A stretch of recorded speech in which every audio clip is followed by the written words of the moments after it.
Bom dia, bom dia, bom dia! Mais um Morning Call, o que esperar do mercado hoje? Eu sou o professor Wagner aqui da Francesca Educação Financeira e todos os dias a partir das 5h50 da manhã nós estamos aqui ao vivo para falar sobre o fechamento de mercado no dia anterior e trazer as notícias que podem mexer com o mercado financeiro, olhando aí para âmbito político, econômico e corporativo. Iniciamos mais uma semana, hoje segunda-feira, dia 29 de novembro de 2021, já aí fechando a semana, fechando o mês de novembro, iniciando aí praticamente o último mês do ano, o que nós podemos esperar aí, e você que nos assiste ao vivo aí, ou posteriormente gravado, não esquece, deixa seu like, se inscreve no canal, compartilha esse conteúdo, dessa forma o YouTube entende que é um conteúdo relevante e entrega isso de forma gratuita a cada vez mais pessoas. E você também pode aí acessar através do link aqui na descrição desse vídeo posteriormente. Você pode acessar também um dos nossos grupos de WhatsApp e receber esse conteúdo aí em PDF de forma gratuita também todos os dias antes das 7 horas da manhã e assim acompanhar e consultá-lo a qualquer momento. Olhando então um pouquinho para o fechamento aí de mercado na sexta-feira. Sexta-feira, infelizmente, foi um dia de mercados derretendo a nível global. Imaginava-se aí um dia mais tranquilo, mas infelizmente aí as bolsas globais derreteram e não foi diferente aí com o índice Bovespa, que acompanhou esse movimento aí por conta do aumento de casos de Covid, e por aqui tivemos apenas duas ações do índice Bovespa que fecharam em cenário positivo.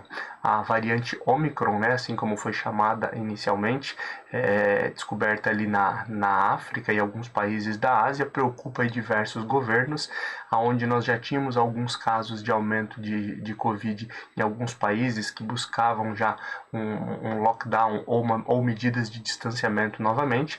Alguns governos agora fecharam aí completamente aí para as suas fronteiras aí para voos oriundos de alguns países africanos, e esse movimento aí de lockdown também acaba preocupando, principalmente aí por conta de retomada econômica. Por exemplo, aí na sexta-feira tivemos o petróleo aí caindo mais de 10%, principalmente por conta dessa preocupação. Isso também afetou aí as ações de Petrobras, e o peso das ações dentro do índice também aí afetou ainda mais a bolsa brasileira. Em dia, como falávamos, que se imaginava um pouco mais tranquilo, né, onde as bolsas americanas iriam atuar em horário reduzido aí por conta aí do Thanksgiving, né, e de todo o feriado aí na semana passada. Por aqui não tínhamos aí grandes discussões, nem mesmo aí em relação à PEC dos precatórios ou indicadores econômicos aí tão importantes a serem divulgados. Se imaginava então um dia mais tranquilo, mas infelizmente o mercado é soberano, né? E sabemos que uma mudança, né, um bater de asas aí na China pode influenciar o mercado aí, infelizmente, aí no mundo inteiro. As medidas agora de isolamento, né, podem ser retomadas em diversos países. Isso pode aí afetar, obviamente, aí a economia e agravar ainda mais o gargalo de produção mundial, né? A gente já tem algumas escassez e alguns produtos aí encarecendo aí por conta dessa escassez, desses gargalos de produção. Isso tudo pode, obviamente, aí afetar ainda mais o mercado, então ficamos de olho nesse sentido para buscar o melhor cenário possível aí para os próximos dias. Olhando um pouquinho então para números de fechamento, na sexta-feira o índice Bovespa caiu 3,27% a 102.356 pontos. Tivemos uma movimentação aí do dólar também ficando a R$ 5,59, numa lateralização, queda de 0,03%. Tivemos aí as bolsas norte-americanas, mesmo com horário reduzindo, também caindo bastante. Nasdaq caiu 2,23%. A 15.491 pontos, S&P 500 aí caiu 2,09% a 4.603 pontos, e Dow Jones aí caindo um pouco mais a 2,53%, 3.899 pontos, fechamento aí das bolsas norte-americanas na sexta-feira. Na Europa aí tivemos o euro subindo 0,62% a R$ 6,30, e as bolsas derretendo também por lá, tá? Vimos aí o DAX na Alemanha fechar com 4,15% de queda, 15.257 pontos. Na França, o CAC caiu 4,75% a 6.739 pontos. E no Reino Unido, a queda foi de 3,64%, chegando aí a 7.044 pontos, fechamento das bolsas na Europa. Na Ásia também tivemos aí a China caindo 0,34% a 14.777 pontos e o Japão aí na sexta-feira também caindo de forma acentuada 2,53% a 28.751 pontos. Falávamos sobre isso já no fechamento aí do nosso Morning Call na sexta-feira, mas muito influenciado aí por esses movimentos globais e por esse movimento aí, infelizmente, aí de novos casos de Covid que podem trazer aí um isolamento, né, novas medidas restritivas. A gente fala um pouquinho mais sobre isso durante o nosso bate-papo de hoje. Olhando um pouquinho para cenário de cripto, elas também não conseguiram se salvar aí na sexta-feira e tiveram forte queda. Bitcoin caiu 7,78% e o Ethereum, aí olhando para fechamento de mercado, caindo 8,90%. Olhando um pouquinho para números de petróleo futuro, como falávamos na abertura, nós tivemos aí na sexta-feira o petróleo caindo mais de 10%. A perspectiva aí, petróleo futuro, né, para fechamento também no fim do ano também caiu bastante, onde o Brent chegou a $72,91 e o WTI fechou a $68,17 o barril. Também aí um movimento forte, com receio aí de novas medidas de isolamento, né? E como nós vimos aí durante outros movimentos aí do Covid-19, diversos países fechando suas fronteiras, lockdown, e vimos aí diversos momentos com o preço do petróleo lá embaixo. Esse movimento aí também foi o que aconteceu na sexta-feira, olhando para essa perspectiva. Já olhando para o dia de hoje, né, o mercado acaba aí fazendo com que volte a subir forte aí o petróleo futuro, principalmente aí com alguns movimentos aí de especulação. Óbvio, né, já se imagina que não tenhamos medidas aí tão duras e possamos passar de maneira mais tranquila aí por esse período, pela experiência que a maioria dos países já teve aí com outras variantes e com outros momentos aí de alta aí no número de casos de Covid, mas ainda existe uma especulação muito grande no dia de hoje, óbvio, a perspectiva aí de altas para retomar um pouco dessa perda também em petróleo futuro. Olhando para o índice S&P 500 VIX, o famoso índice do medo, né? Na sexta-feira, por conta aí de todo esse movimento aí, ele subiu mais de 50%, 54,04% e chegou aí aos 28,62 pontos. Lembrando que o índice VIX ele mede a volatilidade aí do mercado de renda variável, né? E quanto maior esse índice, maior também o risco dentro do mercado de renda variável. Quanto menor, automaticamente menor esse risco. E quando ele ultrapassa aí os 20 pontos, né? Infelizmente ele fica mais difícil de prever. Quanto mais alto ele fica, mais difícil também essa perspectiva. Então também vale a pena ficar de olho nos desdobramentos do índice VIX para o dia de hoje.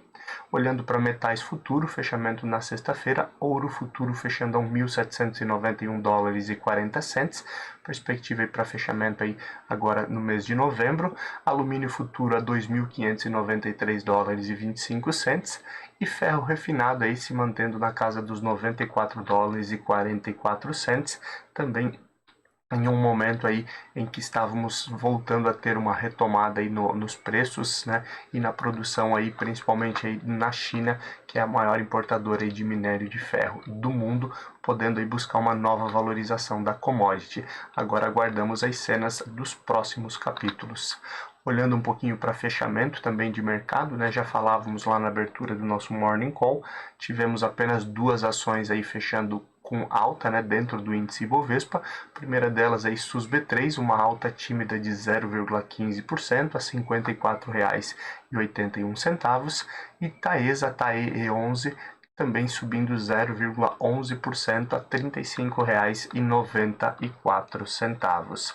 Já olhando aí para as principais baixas, nessa sim tivemos aí, infelizmente, uma forte queda aí das ações. Azul, né, e Gol liderando, Azul 4 aí caindo 14,18% e chegando a R$ 23,30 na sexta-feira. Gol 4 também caindo mais de 10%, 11,81% a R$ 15,08. CVCB3 caindo 11,06% a R$ 14,95. Melios, né, que é Cash 3, caindo 10,42% a R$ 3,18. E também aí pressionado pela forte queda do petróleo, vimos Prio 3, PetroRio, caindo 8,74% a R$ 20,15. Fechamento aí das principais ações aí com altas e baixas na sexta-feira, dia 26. Olhando um pouquinho agora para a agenda de indicadores, aquilo que pode movimentar o mercado no dia de hoje. Temos divulgação aí do Boletim Focus, que acontece aí toda segunda-feira, com a perspectiva aí de especialistas, dos economistas das instituições financeiras, olhando aí um pouquinho para a previsão de fechamento da economia nesse ano e nos próximos em relação à taxa de juros, PIB, inflação, câmbio, entre outros, né? Mas os principais aspectos aí que sempre são avaliados. E hoje também temos a divulgação do IGPM, né? O Índice Geral de Preços Médio, que mede principalmente aí o preço no atacado aqui no Brasil e essa inflação aí do atacado, que obviamente depois acaba impactando também o preço aí, o bolso do consumidor final, então vale a pena ficar de olho aí nesses desdobramentos. Já olhando aí para a agenda internacional, hoje nós temos a divulgação aí do índice de confiança do consumidor e do índice de confiança da indústria lá na zona do euro. Temos o índice de preços ao consumidor na Alemanha, olhando também um pouco aí para essa perspectiva aí de inflação, né? A Alemanha que também sofre bastante junto com a maioria dos países europeus e os Estados Unidos em relação a esse aumento aí da inflação, superando bastante em relação ao que era a meta de inflação aí para o país. Hoje também vale a pena ficar de olho em alguns discursos lá nos Estados Unidos. O primeiro deles, o discurso de Jerome Powell, né, que é o presidente do Federal Reserve, o Banco Central norte-americano, e também temos aí discurso aí de Janet Yellen, né, Janet Yellen, que é a secretária do Tesouro. Eles falam aí perante aí os congressistas, os parlamentares, e é aberto aí posteriormente a perguntas com esse olhar aí para a retomada econômica e a política monetária do país. Então vale a pena ficar de olho nesses desdobramentos vindos aí do Federal Reserve, o Banco Central norte-americano. Hoje também temos discurso aí de membros do Banco Central da Alemanha, também com esse olhar aí de política monetária, né, em meio à inflação e necessidade de retomada econômica. Discurso de membros do FOMC, que é basicamente o Copom lá dos Estados Unidos, dando também uma luz aí em relação aos próximos passos aí da economia norte-americana e da política monetária. E por fim, hoje nós temos divulgação dos PMIs lá na China, né? PMI composto, PMI industrial e PMI de serviços, olhando aí para essa retomada, né? E como está o setor privado aí na China em relação aí a essa retomada econômica, se nós podemos esperar aí altas ou um retrocesso aí dos setores privados aí, serviços e indústria lá na China. Continuando e olhando aí para a situação de política que pode impactar aí durante o dia de hoje e durante essa semana o mercado financeiro. Olhando aqui no Brasil, nós temos aí algumas discussões interessantes para ficar de olho. Arthur Lira, o presidente da Câmara, disse que as emendas de relator, né, lembrando, as emendas de relator estão suspensas aí pelo STF, a ministra Rosa Weber aí foi quem iniciou a discussão em relação a isso. Agora o mérito disso está para ser julgado aí no plenário do STF também, mas enquanto isso, enquanto estão suspensas, a Câmara tenta aí alguns movimentos aí para liberar novamente, e a ministra Rosa Weber havia pedido algumas situações para os parlamentares para dar maior transparência também em relação a esses valores, essas emendas de relator, e o Arthur Lira diz que é difícil e que ele defende, inclusive, que sejam mantidos aí o sigilo dessas emendas aí de relator e que não é possível, então, atender essa demanda do STF. Podemos ainda ter alguns desdobramentos, né, desse atrito entre STF e o Legislativo, e também cabe aqui justamente aí, entender o porquê dessa necessidade de sigilo tão específico em relação a essas emendas parlamentares, né, que foram utilizadas aí não só no atual governo, como em muitos outros também, como moeda de barganha, inclusive aí ficou conhecido como orçamento secreto, né, a questão das emendas aí de relator, aonde o governo utilizava aí para conseguir apoio em alguns projetos um pouco mais polêmicos. E então Arthur Lira, presidente da Câmara, aí reforçando que ele defende que seja mantido esse sigilo e que não pode ser atendido aí o pedido do STF, da ministra Rosa Weber, para ter maior transparência nas emendas aí de relator. Isso tudo ainda pode ter desdobramentos na semana. PEC dos precatórios, né? A princípio aí devemos ter a votação na quarta-feira e na CCJ e partindo aí posteriormente aí para o plenário aí do Senado. Lembrando, ela já foi aprovada lá na Câmara e agora aí temos toda a discussão, já houve algumas mudanças no texto, né? Então também podemos ter alguns desdobramentos nesse sentido, apesar que o Rodrigo Pacheco, presidente do Senado, reforçou aí que ele não garante a data, né, de quarta-feira como a votação e nem mesmo garante aí que será votada nessa semana a PEC dos precatórios, apesar aí de, nas palavras de Rodrigo Pacheco, ser uma das prioridades aí do Senado agora nesse final de ano. Olhando um pouquinho para a perspectiva de eleições 2022, né, já nos aproximamos ainda mais do ano de 2022 e essa discussão aí de eleições presidenciais já vem aí desde o início desse ano, basicamente. Tivemos aí no fim de semana, então, o fim das prévias do PSDB, que garantiu aí ao João Dória, né, governador de São Paulo, a vitória. Aí ele disputava aí contra o governador Eduardo Leite, do Rio Grande do Sul, e mais um outro candidato, mas as duas principais frentes eram os dois governadores, Eduardo Leite e João Dória. João Dória ganhou com mais de 50% aí dos votos aí dos filiados ao PSDB e vai disputar as eleições presidenciais, então, em 2022, se garantindo aí para essa disputa, né, e se colocando principalmente contra o atual presidente Jair Bolsonaro e também contra o ex-presidente Lula, que também deve ser candidato. Continuando ainda no tema eleições, uma pesquisa do Instituto Atlas também mostrou aí que a aprovação do atual presidente Jair Bolsonaro alcançou 19%, uma das mais baixas aí desde o início do seu mandato.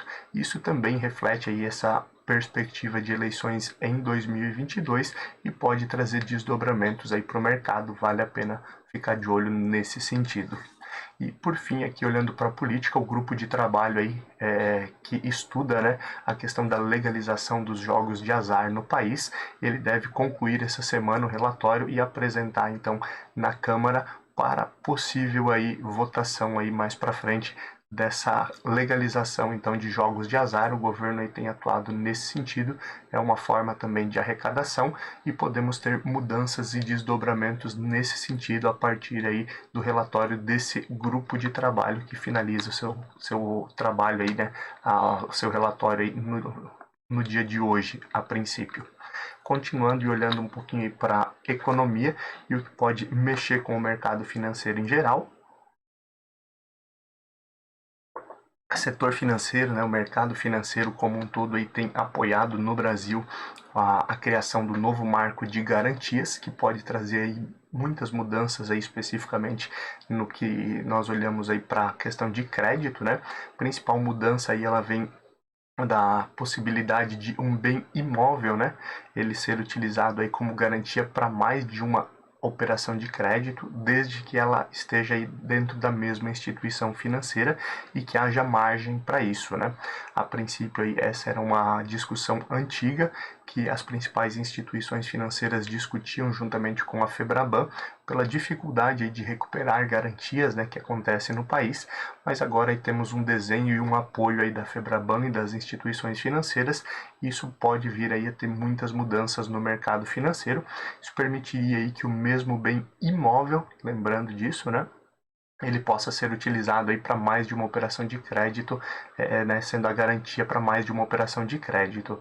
Ainda dentro desse marco de garantias, podemos ter uma mudança aí na questão das letras financeiras, né, tendo o seu resgate aí antecipado, a possibilidade de resgate antecipado aí dos investimentos em letra financeira. São desdobramentos ainda não garantidos, né, mas que podem vir aí a mexer com o mercado financeiro como um todo, através aí desses movimentos que envolvem a economia e vão ter muitos desdobramentos políticos, obviamente, aí para que isso aconteça também. Cenário no Brasil e no mundo, obviamente, aí é de juros mais altos, né, com essa perspectiva aí de crescimento da inflação no Brasil aí já garantida praticamente aí acima de 10%, né, 2 dígitos aí no fechamento aí desse ano, é a perspectiva aí do Boletim Focus, né, que tenhamos aí uma inflação de 2 dígitos.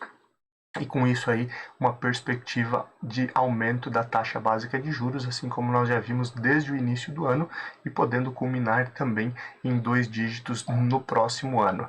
Esse cenário de juros mais alto, ele aumenta os custos das instituições financeiras, né? O custo de repasse, o custo de captação, ele é repassado aí, e também instituições financeiras têm aproveitado esse momento aí para aumentar o seu spread, né? A diferença entre o valor que ela capta e o valor que ela empresta, e com isso temos juros mais altos no país como um todo aí no bolso da população brasileira. Isso mexe bastante aí com a economia também. Especialistas enxergam aí a possibilidade aí de, nesse final de ano, uma valorização maior do real, né, em relação a outras moedas. Esse olhar aí vem principalmente aí com as últimas semanas, onde o real se valorizou em relação a outras moedas, outros pares internacionais. E podemos aí ter um movimento nesse sentido, tendo talvez aí o câmbio, né, afetado positivamente com uma valorização do real nesse final de ano. Óbvio, isso são alguns estudos, não existe um consenso especificamente, mas vale a pena ficar de olho nesses desdobramentos e também aí no próprio Boletim Focus, que pode trazer algumas expectativas nesse sentido. A nova variante da Covid-19, né, a variante Omicron, que nós já falávamos lá na abertura e tem sido a grande preocupação aí dos mercados a nível global. Aumenta aí os casos aí de Covid, inclusive a variante Omicron, ela tem causado inicialmente um estudo aí da OMS, né? Ela afeta mais pessoas que já tiveram a Covid, e isso obviamente traz alguns desdobramentos ali e coloca em xeque a retomada econômica, porque as pessoas que já haviam pegado a vacina tinham a famosa imunidade, já tinham pegado a doença, né? Tinham a famosa imunidade de rebanho, tinham aí já tomado talvez a vacina, agora podem aí talvez ser afetadas por essa nova variante, que ainda não tem desdobramentos específicos sobre isso, né? E quais são as principais causas e se ela realmente aí a vacina vai ter eficácia contra essa variante também, colocando então em xeque aí toda essa retomada econômica no Brasil e no mundo. Então vale a pena ficar de olho nessa questão da variante, inclusive aí com diversos países como Japão fechando suas fronteiras aí para todos os países, Estados Unidos fechando as fronteiras aí em relação a voos vindos da África, né, de alguns países africanos, e o mesmo acontecendo na Europa aí, por conta aí da nova variante. Isso tudo aí deve impactar bastante o cenário econômico e financeiro aí nos próximos dias. Hoje também nós temos aí as falas aí do Jerome Powell, né, e de membros do FOMC lá nos Estados Unidos, e com a nova variante, com esse novo movimento, essa possível nova onda de Covid, alguns especialistas acreditam aí que o Federal Reserve pode então adiar o aumento dos juros, né?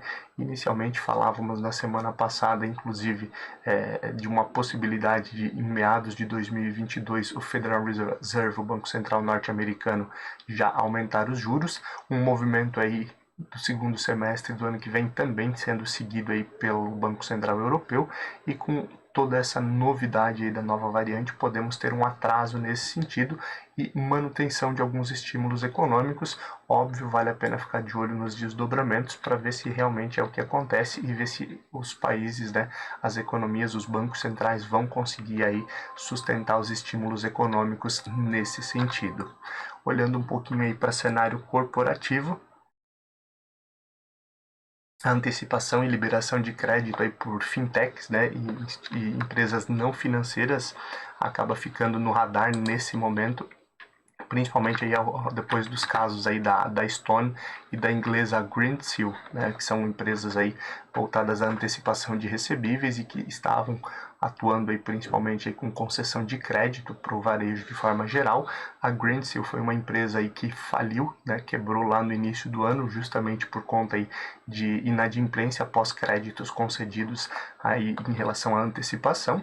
E tivemos aí nas últimas semanas as ações da Stone também caindo bastante, principalmente após aí a divulgação de que a Stone, pelo aumento na inadimplência, havia cessado, né, travado inicialmente a concessão de crédito aí por antecipação nas maquininhas, e no ano aí as ações da Stone caíram cerca de 80%, trazendo aí uma certa dúvida aí sobre esse setor e sobre essa liberação de crédito por instituições não financeiras, principalmente às vezes pela falta de informações aí para uma análise de crédito mais detalhada, e isso acaba trazendo alguns desdobramentos aí para o mercado financeiro. Vale a pena ficar de olho. Tivemos aí bastante discussão no final de semana também em relação a Latam e a Azul. A Azul inicialmente dizendo que também não tem mais interesse nesse momento aí em negociar aí para uma possível compra da Latam, né? Essa é uma discussão já mais antiga. A Latam também reforçando que a proposta que recebeu da Azul não era válida e que ela recusou, pois a proposta era incompleta e insuficiente, e culminando aí no final de semana também com a Latam reforçando aí que ela conseguiu apoio aí de mais de 70% dos credores para que ela possa aí concluir, dar seguimento aí ao seu processo de recuperação judicial. Isso também mexe aí com o mercado de aéreas, né? Lembrando, essa discussão entre Azul e Latam já vem aí há alguns meses e nós falamos diversas vezes aqui. Isso obviamente pode ter desdobramentos no mercado financeiro como um todo. O lucro dos Correios esse ano aí cresceu bastante, chegando aí a quase 2 bilhões de reais o lucro dos Correios, esse olhar aí até o final de setembro, início de outubro desse ano. E enquanto isso aí temos a privatização adiada para 2022, e óbvio esse é um cenário que também pode dificultar aí no próximo ano a privatização dos Correios, e todo esse movimento aí que vimos durante o ano de 2021. Vale a pena então ficar de olho nesses desdobramentos. E continuando aquilo que nós já falávamos na semana passada sobre os desafios aí dos setores de energia aqui no país, e principalmente a realidade de energias renováveis aí com um custo menor e com um impacto econômico e financeiro, econômico e ESG, né, de sustentável aí, menor. Nós tivemos então a Acciona, né, a empresa europeia da Espanha, lançando aí o projeto de 2 parques eólicos no Brasil, um investimento aí de 5 bilhões de reais, então mostrando aí os crescimentos possíveis, né, e os desafios também para outras empresas do setor aqui no país. Vale a pena então ficar de olho nesses desdobramentos e nesse movimento aí, olhando principalmente para essa questão específica de energias, que é um desafio bem grande aí para o país, inclusive em meio aí à crise energética, né, a crise hídrica que nós ainda vivemos, apesar de não ser tão falada ultimamente. Já são 6h18 da manhã. Olhando aí um pouquinho agora para a abertura e fechamento de mercado, temos as bolsas asiáticas já fechadas. Na China aí temos uma leve recuperação, com a bolsa chinesa fechando em alta de 0,22% a 14.810 pontos. Apesar de estarem muito próximas a bolsa do Japão e da China, vemos uma diferença muito grande na bolsa Nikkei, que ao invés de uma leve recuperação, como acontece na China, ela cai forte, principalmente aí após algumas definições políticas do primeiro-ministro japonês, fechando aí, anunciando aí que a partir de hoje aí tem fechamento aí das fronteiras, né? Principalmente com receio em relação à nova variante e o aumento de casos de Covid. Isso faz com que a bolsa Nikkei aí tenha fechado aí com queda de 1,63% a 28.283 pontos. O movimento aí ele foi maior também, né? Por conta dessas decisões aí do primeiro-ministro japonês, e também aí da queda das ações de empresas de tecnologia, principalmente por esse movimento aí de fechar novamente as fronteiras, e acabou impactando um pouco mais a bolsa Nikkei, a bolsa japonesa. Olhando aí para o restante dos mercados, depois da forte queda na sexta-feira, a perspectiva para o dia de hoje é de retomada aí das principais bolsas globais, óbvio, não no mesmo ritmo. mas as bolsas aí devem fechar em alta no dia de hoje. Nesse momento, 6h20 da manhã, o DAX na Alemanha sobe 0,70, o CAC na França sobe 0,90 e no Reino Unido aí nós temos uma alta de 0,95 nesse momento, 6h20 da manhã. Pré-market dos Estados Unidos traz a mesma perspectiva. Nesse momento aí nós temos Dow Jones subindo 0,55, S&P 500 subindo 0,85 e Nasdaq subindo 1,20%. Essa é a perspectiva para o dia de hoje, mas lembrando, o mercado é soberano, assim como nós já vimos em outros momentos. Algumas das definições, alguns dos discursos aí do dia de hoje podem impactar bastante aí essa retomada e esse olhar aí para o cenário econômico e financeiro global. Índice Bovespa, a princípio, deve seguir as bolsas internacionais, principalmente as bolsas norte-americanas, mas lembrando aí o cenário interno, a discussão em relação à PEC dos precatórios e outros aspectos políticos podem aí trazer um descolamento ou potencializar ainda os resultados aí positiva ou negativamente. Obrigado aí por mais um dia ter a sua companhia. Iniciamos mais uma semana, né? Amanhã, a partir das 5h50, nós nos vemos novamente aqui ao vivo. E você que nos assiste aí, não esqueça, deixa seu like, se inscreve no canal, compartilha esse conteúdo. Bons negócios e uma ótima semana. Tchau, tchau.